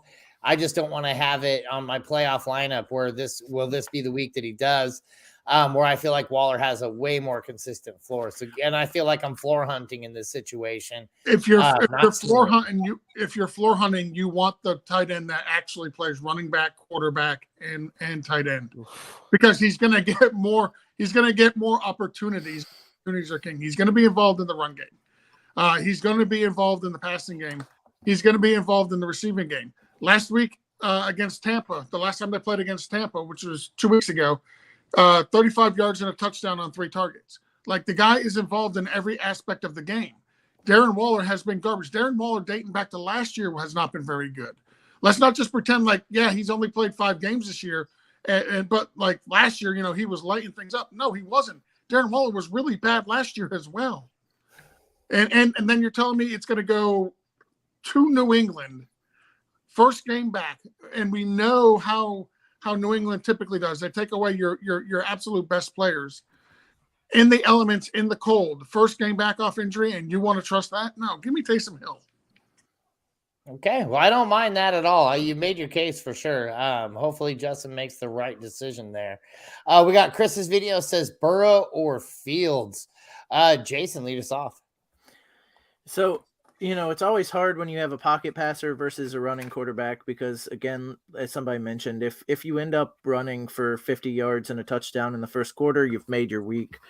I think Burrow gets 3 or 4 touchdowns here against Tampa's banged up secondary. So I'm going to go ahead and say Burrow, and hope I'm wrong and right hope I'm wrong as a Tampa fan, but right to help Chris's videos here.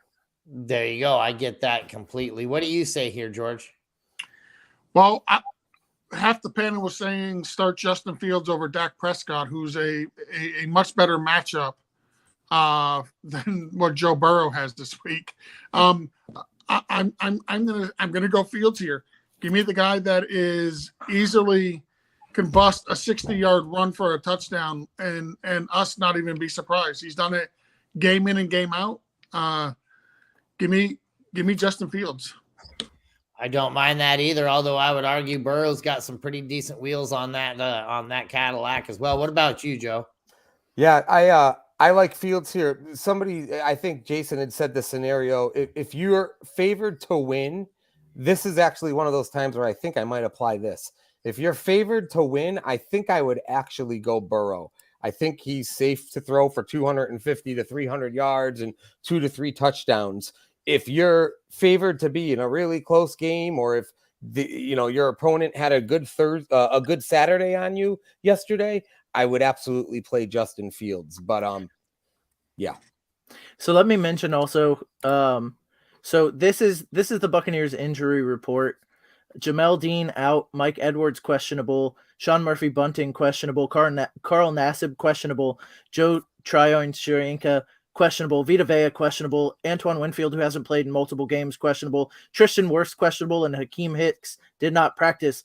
So that means your two defensive tackles, their starting defensive tackles are not playing, 2 of your safeties are not playing, 2 of your cornerbacks are, well, one of them's out for sure, one of them's questionable, and then you've got 2 of your defensive ends that are one's out, which is Nassib, and Joe Tryon-Shoyinka is questionable. And then add to that, they lost Shaq Barrett earlier in the year. So you're even like with Nassib, you're talking about a backup in the first place. What you have is Devin White and Levante David. And then you've got 1 decent cornerback, and the rest of the defense is really, really banged up. I understand why you'd want to play Fields here because he is a ceiling play. But to me, that Bucs defense as good as they've been in stretches over the season, that's when those guys are on the field, and they're just not.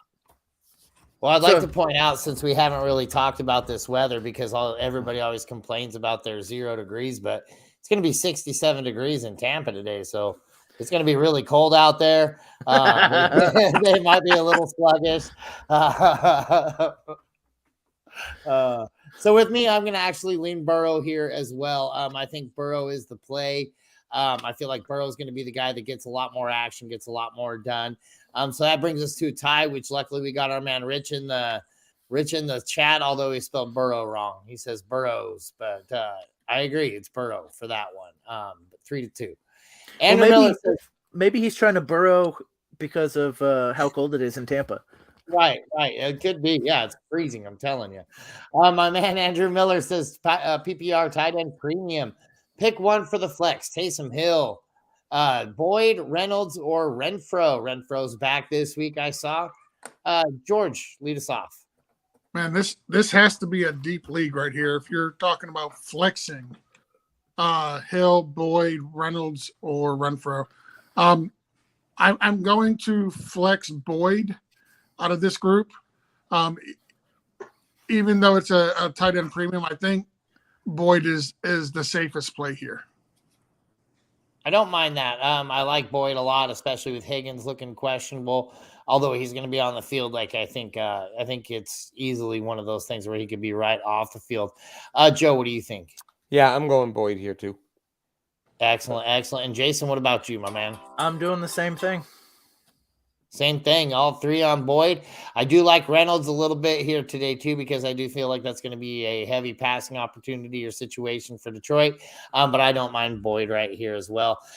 Chris's video says Watson or Wilson. Joe, you look intrigued on this one. What do you got? Yeah. Man, that quarterback situation. I guess here you have to go, you got to go. If I'm going to bench Hopkins for Watson, I got to bench Garrett Wilson with Zach Wilson throwing to him for Watson. So I'll choose Watson here.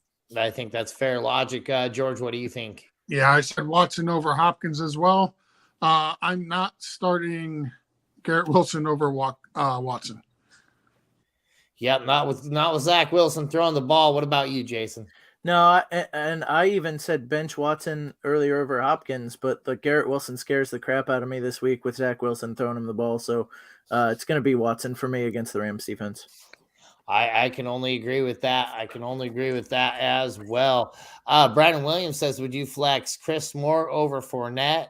PPR, I'll go ahead and lead this one off. No, I think Fournette's going to have the volume at the very least.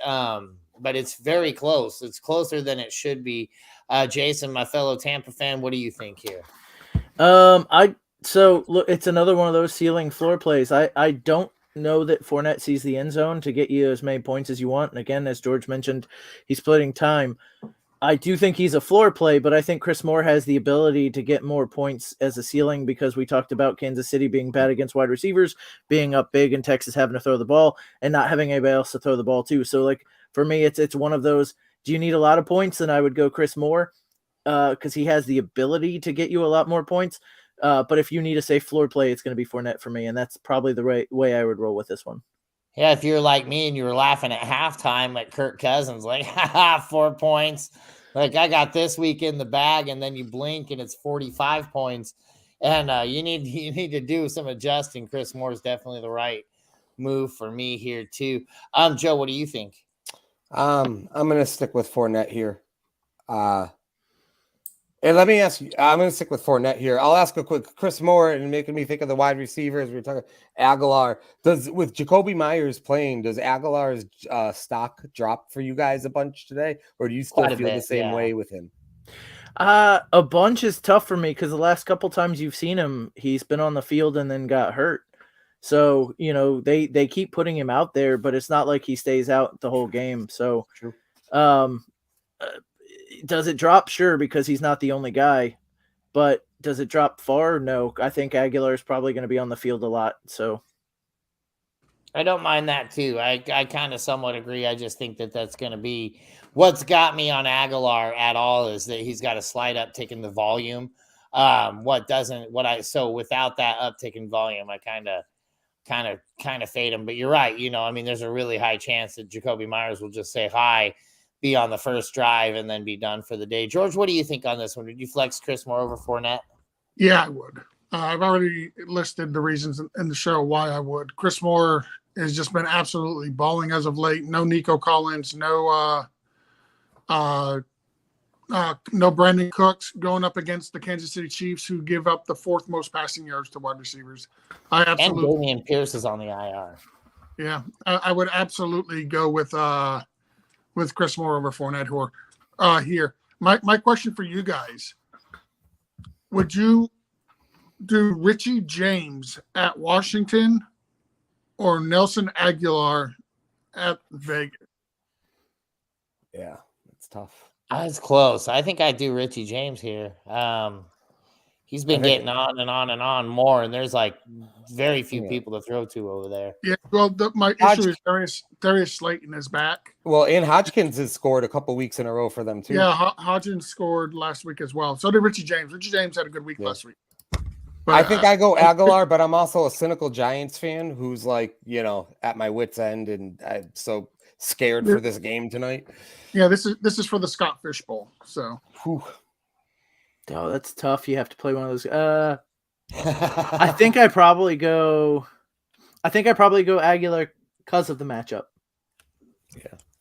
Yeah, I agree. They got him projected as more as well. Not that like you can swear by the projection, but that's a tough one. And it's funny, right before George said that, I was actually going to ask you guys, because I'm looking at this Aguilar, who was like my cheap DFS play of the week. Would you guys start Noah Brown over Aguilar? The way he's been coming on, I almost would, but I don't think I could. No, he went I think 4 for 85 last week. Yeah, Wow. yeah. I didn't know that. I still think I lean Aguilar. Okay. All right. We're getting off track. Yep. That's a tough one, George. Good luck tonight. I'll be rooting for let us know which one you choose. I went with I just added on I went with Aguilar. I'm gonna go with Aguilar. I'm projected right now, and of course projections, as we all know, mean absolutely nothing. But I'm projected to get 182 points. So hopefully I can move on to the next round in the fishbowl. But it sucks. I only have 3 wide. You got to start 3 wide receivers. I only have 3 wide receivers on my team. And with Cortland Sutton down right now, I've been having to stream that last position. Yikes. Hey guys, I just looked at the clock. It's noon. I got to get out of here. So Merry Christmas. Good luck in the playoffs. And we'll see you in 2023, I guess, right? Yep. Sounds good. Thank you so much, man. Appreciate you so much and appreciate having you on today. And you take it easy and enjoy the rest of your day and have a Merry Christmas as well, my man. Later. Go. Merry Christmas. Got Bobby Tree saying happy playoff friends, and go ahead, Jason. Well, so I don't know if you guys have heard of ChatGPT. I know you guys have because I mentioned it. I wanted to commemorate Bobby's awful ham is better than bacon take. ChatGPT is an AI bot who will write at a prompt. I asked them to write a poem about bacon and football. The second time I did it, I got a much better poem. So this will be the first time Georgia and Mike have this. I'm going to read this poem written by AI, assuming I can. There we go. Okay, so bacon and football, oh, how they pair, a perfect match beyond compare. The sizzle, the pop, the snap, the catch, bringing joy to all, they're worth the scratch. On game day, it's about the meat, wrapped around the ball, oh, how sweet. A touchdown feast, a victory treat. Bacon and football, oh, how neat. But as the game ends, the plates are cleared. We'll have to wait another year for bacon and football to reappear, but until then, let's hold them dear. So let's raise a toast to bacon and football, 2 great loves standing tall, together forever, through it all. Bacon and football, oh, how small. Oh, man, I love it. So that is completely written by AI in about 10 seconds. We will no longer need writers going forward into That's fantastic. Well, what we do need is to give this guy some help here. He has DST problems. He has Philadelphia at Chicago, Panthers versus Pittsburgh versus the Rams. Please and thank you. George, lead us off. Ugh. That's my professional opinion. Ugh. If you're making me making me pick one, which clearly, You Bobby. are. I think I'm going to go the Packers versus the Rams. I don't have stats to back it up. It's defenses. I don't really delve deep into the defenses here, but I think Chicago and Justin Fields can put up points on Philadelphia. I really don't want to trust the Panthers versus Pittsburgh, especially with the GOAT, Mitch Trubisky, back at quarterback where he rightfully belongs. So I'm going to go Packers versus the Rams. The Rams aren't really playing for much. They're all banged up. Their secondary's banged up. They're just all banged up altogether. Give me the Packers. They got a lot more to play for, and it's a Packers home game in Lambeau. So give me the Packers. That's not a bad move right there, Jason. You got an argument for that? One that hopefully includes not calling Mitch Trubisky the GOAT. Well, look, I'm going to start the Eagles. I think they're ranked as one of the top defenses in the league, if not the top defense. They get after the quarterback. They get turnovers. They're playing against a Chicago team, that has looked better on offense, but not against good defenses, or, not great against good defense. Kenny Pickett's not playing. So Trubisky against the Panthers is ripe for turnovers, and Baker Mayfield, might come back down to earth. Everybody thought he was great, but he only had a couple of really great drives. I mean, and like, I don't know. I think Baker Mayfield's going to Baker Mayfield eventually with the Rams. But I can't bench Philadelphia, who gets after the quarterback and is going to make Fields' day miserable. I agree. Yep. I think even though I think Chicago can score, I think in that same retrospect, Philadelphia can turn the ball over a few times, possibly score one or two times themselves. So I'm also leaning Philadelphia here as well. And then also Rich agreeing with that. Chris's video saying Schultz, Ingram, or Kmet today. Jason, lead us off. I'm going to stick with Schultz. I'm assuming PPR. He's been getting a lot of targets, a lot of catches. Has a shot at the end zone. I like Ingram, but I think it's don't chase the points from last week. He's had up and down weeks, and last week was huge, of course, and it'd be nice if he continued that. But I think it's going to be Schultz here. Kmet also before the bye was catching on, but again, I think it's Schultz for that matchup. I don't mind that. I'm actually leaning Schultz here myself. George, what do you got? It's Schultz. It's not close. Nice. Dak Prescott just absolutely loves his tight end. He loves throwing the ball to Dalton Schultz. He does it every single game that they play together. Ingram has the matchup against Dallas. They are third against opposing tight ends. Cole Kmet gets Philadelphia defense, who Jason just talked about.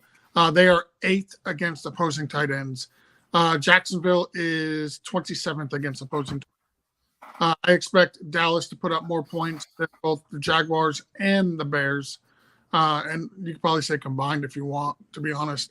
I would go with Schultz. Yep, I like it. I like it a lot. So, yeah, we're all on the same boat there. Bobby Tree says if Philly is the choice, which it was, he said, should he bench Justin Fields, Daniel Jones, Zach Wilson, Jared Goff for the available quarterbacks? Wish I had started Cousins. Now, this is just a friendly reminder to join our Patreon, and we can help you out with these questions because there's no way we would have said Kirk Cousins. I would have cried about giving you terrible advice after the first half, but after the second half, I'd have said, see, this is why. You like that? You like them points? I would have said something like that. Kirk Cousins has. George, would you take any of these quarterbacks over Fields? Absolutely not. Absolutely not. Jared Goff, he's been good as of late, but going up against the Jets at New York, where you're expected to be playing outside, like his home road splits are a thing. I forget which quarterback it was a few years ago that you could always tell, play him at home, sit him on the road, because their home road splits were just horrible. Jets are eighth against opposing quarterbacks, so I don't like that matchup with Goff. I actually sat Goff in a super flex this week in my home league. I'm going Justin Fields. I mentioned it earlier. Like Justin Fields is gonna probably finish as a top 5 quarterback this week, even though it's a tough matchup. Jason said that the Philly defense is probably going to get pressure on him. You know what Justin Fields is really good at? Running the ball. So when he gets pressure, he's going to take off. He's got 60 yards and a touchdown in 6 games in a row. Not 60 yards or a touchdown, 60 and a touchdown. That's 12 points right there alone. In 6 games in a row. There's no way you're sitting Fields go for any of those guys. If you notice, I didn't even acknowledge you mentioned Zach Wilson or Daniel Jones. Yeah, it's just that Fields is the play. What do you think here, Jason? No, I do think Justin Fields is the play, and I don't think it's incongruent to say play Justin Fields against Philadelphia, who's a good defense, because they can get some interceptions and some sacks and rack up some points, while Justin Fields can still get it done on the ground and get a touchdown. So I do think that's the play. You know, Jared Goff is interesting. I know his home road splits have been bad, but a lot of his road games that were bad is with when a lot of his weapons were out. He's gotten a handful of them back, so he can be better on the road than he has been, but I don't like it against the Jets in the weather. The Jets are just a good defense. So I won't discount Goff going forward on the road, but in this one, I wouldn't play him. And he's the only one there that I would even consider compared to Justin Fields. Yeah, I mean, it's a very common misconception that if you play the quarterback, you shouldn't play against the defense that you're facing because the points are mutually exclusive on those. You know, like if my quarterback does good, the defense won't, or vice versa, right? If my defense does good, then my quarterback obviously didn't do good. But they can actually do both. Like you said, you can get it done on the ground. You can throw a couple of picks as long as you can balance that off with a few touchdowns and you know, like 60, 70 yards on the ground. It's pretty easy to balance that out. And I think, you know, if you're looking at the 10-point bonus, you're very rarely going to get that 10-point bonus in the NFL. Usually a team does score, you know, 7 to 10 points in almost every outing, depending on, you know, doesn't matter who they're facing. I think San Francisco's kept it below, gotten like the 7-point bonus a few times this year, but that's about it. So, I mean, when you look at numbers like that, it's really not worth shooting for. What you're looking for is turnovers. Philly's really good about getting that ball, especially punching the ball out in the way of fumble and things like that. So that's going to be things that you're not really going to worry about with Justin Fields. So start your Justin Fields. Don't overthink it right there as far as it goes. He said he only asked Waller versus Taysom for his soy sauce bet. He got Taysom. Who wants some? Anybody want to take him on? No. Justin has obviously not done a shot of soy sauce yet, or else he wouldn't be so nimbly bibbly about throwing.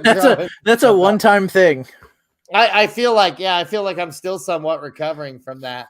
I've been sick ever since. Yeah, my doctor's like, "Hey, man, it looks like you ate enough salt for 17 years right here," and I'm like, "Yeah, soy sauce shots." And he punched me. Let's see here. I think we've got those all caught up. Let's see. She likes Pearl's butts. That's funny. What else, Jason, in matchups? Michael in their matchups this week. That's great. Let's see here. Bobby Tree saying he needs a running back and a second flex PPR, assuming Ramondre and Higgins are out. Higgins looks like he's going to play. It looks like Ramondre is looking like he's on track to play too. So far, so good. Robinson versus New York, Rachaad White versus Cincinnati, Cam Akers at Green Bay, P. Ryan at Tampa Bay, Dylan versus LA Rams, PPR. Jason, lead us off. Man, I don't like any of these options against any of the teams they're playing. Okay, so are we just going to say Ramondre is playing and we're playing Ramondre? I mean, is that what we're sticking with, or are we going to try and have him do if so? I would say I think Ramondre is playing. I would not trust Bobby. You probably came in late. I would trust Ramondre. I would not trust Higgins. Higgins has given you a goose egg 2 games when he's supposed to play. So even if he's supposed to be in there, I don't know that I trust it. So it's Ramondre for me and one of these other guys. But if I have to answer the question of 2 of these guys, I am going to say, I'm going to say Brian Robinson and Cam Akers. Just because I think Cam Akers has been getting the bulk of the workload there. He's the guy. He's gotten a touchdown the last couple of weeks, which has helped. And I don't like Rachaad White against Cincinnati. Although you know what? I'm changing. I'm saying Rashad White and Cam Akers. Rashad White's got a safe floor like Fournette does. He's been catching the ball out of the backfield. He's going to get some work. And then Cam Akers, because I think he has potential to score a touchdown this week. However, if you're starting Ramondre, I would probably start Cam Akers also. Instead of Higgins. Yep. I don't mind that. Actually was leaning towards that myself before you started saying that. I like White versus Cincinnati. I like Akers at Green Bay. Ramondre even kind of scares me coming back today, but I'm good with it still, playing him over these guys. George, what do you got here? So I assume Ramondre and Higgins are both playing is what I would assume. With that said, I'm actually not going to start either one of them. I'm actually going to go Brian Robinson as the first start. Robinson, last time he played was week 13 against the Giants, who are pretty decent against the run. 21 carries for 96 yards, along with 2 catches for 15 yards on 2 targets. He scored at least 12 PPR points in 3 of his past 4 games. And he gets the Giants again in week 15. Giants are 18th against opposing running backs. Giants have allowed 8 touchdowns to running backs in their past 5 games. 8 touchdowns, 5 games.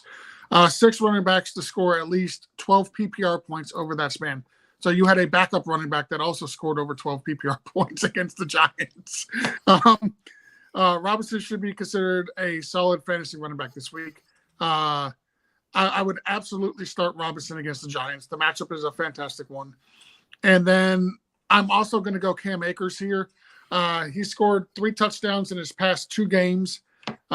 He's a reliable option in non-PPR and half-point PPR as well. He has 4 catches for 19 yards on the season, so he's not going to help you much in PPR. But he is getting all the opportunity to run the ball. Like, they're just feeding this guy. The Packers have allowed 6 touchdowns to running backs in the past 4 games, which should bode well for Akers this week. Packers are 25th also against opposing running backs. I would go Cam Akers. Listen, Baker Mayfield is not going to go out there and sling the ball 35, 40 times. I'm not even sure how well he knows the playbook yet, even though he's been there for at least a full week now, and which is a little bit more than 2 days. But it's still, they're going to rely on the run game. I would go with Cam Akers, and I would go with Brian Robinson. I think those are the 2 best bets to get in the end zone this week on this list. I don't mind that either. I think that Robinson is a good safe play as well. Yeah. I'll just lean White just because he gets the volume and he gets the usage right there. So it looks like with that, we are pretty well caught up. I think we got to at least mention that Joe dipped out right before the soy sauce challenge. It was just a coincidence. Like, I think he was avoiding you, Justin. We're going to have to hit him up in chat because I love to watch people drink more soy sauce as long as it's not me. To the point of where I won't even let it be a potential chance to beat me. Like, no more soy sauce bets for this guy right now. Hot sauce, maybe. We'll start talking about hot sauce in the off season right there. So with that, we got her all kind of caught up here. We're going to go ahead. Oh, yeah. There's one more question in there from Bobby. Oh, there you go. Yep, he needs a running back too and a flex. He lost Dameon Pierce, man. No, me too. Lost Dameon Pierce in more places than I am happy to admit. God, I had him in every league. Cam Akers, Rex Burkhead, DJ Moore, Mike Gallup, Nelson Aguilar, please and thank you. Jason, what do you got? So Akers, for all the reasons that George mentioned, yikes for the rest of this. I've been saying Nelson Aguilar is an okay play for the whole show, so I'm not going to back off that now. Because for me, it's Cam Akers and Nelson Aguilar. I like it. That's actually where I'm leaning on too. George, what do you got? I would go Cam Akers for all the reasons I just mentioned, and I would also go with Rex Burkhead.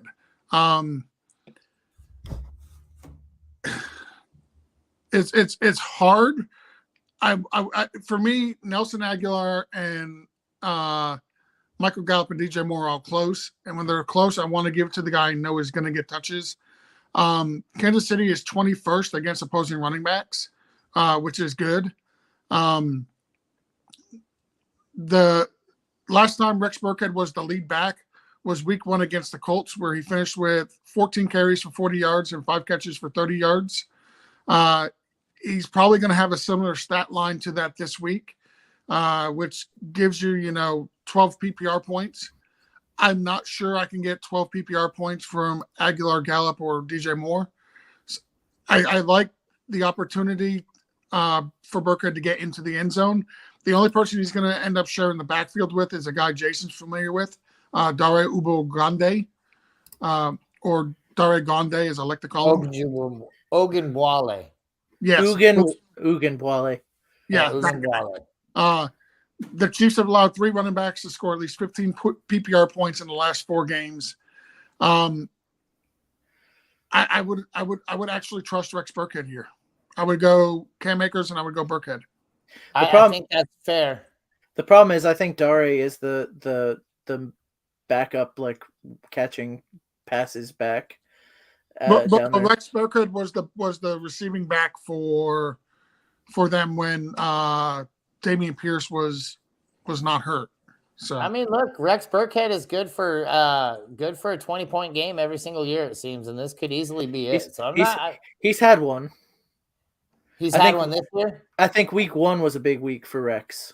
Oh, there you go. It was a big week, but it wasn't a 20-point game. Okay. Yeah, I think this is as good a time as any, I guess. But I still have a little bit more faith in Nelson Aguilar myself. Jessica Reed says Merry Christmas and make sure to hit that subscribe button, which make sure you guys are subscribed. Get out there. Happy holidays to Bobby Trees. Fun show, guys. He's out. He says definitely top 50 all-time Blitz episode. Possibly maybe 75, top 75. I don't know if Justin's in the top 50. I'm good with that. I don't know where Justin's listed, but what I can say is this is above any that he has been on. I will not repeat that. I miss Justin. I love him on every show. Him and Rick. For sure. And once again, man, I'm thankful for having you guys on. You guys are always right there with me. We always appreciate you, George and Jason, everything you guys do, all the Toys for Tots things and everything like that. So I hope you guys and everybody else out there has a great holiday season. Make sure you guys are out there telling everybody to sub. We only have a week left. Let's go break Coach. Let's break them all. Like I'm telling you, man, break Coach, break them all. Let's get subs and let's just get those numbers up and make sure you're subscribing. You're liking, you're getting on Apple Podcasts, giving us those 5-star reviews, doing everything that helps us out, man. 'Tis the season for that kind of stuff. And make sure you get on Christmas Game Squares. Hit Sheps up at on Twitter at Coach Sheps. He'll get you all lined up for everything there. Make sure you go to the website, toastitles.com. Best videos, articles, fantasy content, IDP, Dynasty. I'm telling you guys, it's all there. It's good stuff, man. You're going to want to get on there. And while you're getting on there, you might as well just go over and buy us a cup of coffee or something to that effect by going to the Patreon. Again, there's so many different cool tiers on here. My favorite being the $10 tier because it gets you the free entry into one of the funnest events in every single fan. I mean, I bet I can see this thing getting bigger than Scott Fishbowl someday, about 5 years down the road. But next year, I just can't wait to see how big this thing's going to be. So you get in for free. So might as well get in for free now. Guarantee that spot. Lock it up. George, Jason, do you guys have anything to add? No, I just want to say Merry Christmas, Happy Holidays to everybody. I want to make sure everybody is safe out there this holiday season. Don't drink and drive. Call an Uber. It's the time of year where that kind of stuff happens. So I know you're going to parties, work parties, that kind of stuff. Make sure you're not you're tipsy and thinking you can get in no car. So we want to see you back here every week. So you can't put yourself in harm's way or others in harm's way like that. So Merry Christmas, Happy Holidays, and be safe. Excellent. I can't argue with that. George, you got anything to add to that, my man? No, I want to echo what Jason said. Don't drink and drive. Don't be a douche. There's so many free options now. Uber, Lyft, you can call AAA. They will actually tow your vehicle for free if you're intoxicated, so you don't have to drive. There's absolutely zero excuse to be drinking and driving this holiday season. Don't be a dick. If you're in Tampa, hit me up at Dirty Jobs 21 on Twitter. I'm bored. Hit me up. I'll come pick you up.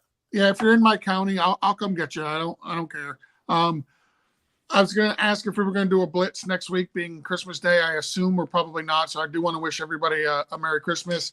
That's why Jason, Mike, and I and Joe all got festive and decided to wear our Christmas gear just for the show today. I don't know why Jeff didn't get the memo. I sent it to him.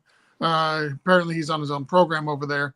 So I do want to wish everybody a happy Merry Christmas, Happy New Year, and let's go out and kick some butt and get some dubs this week. I love it. I love it. Playoffs, baby. Week 1 of the playoffs. Let's win.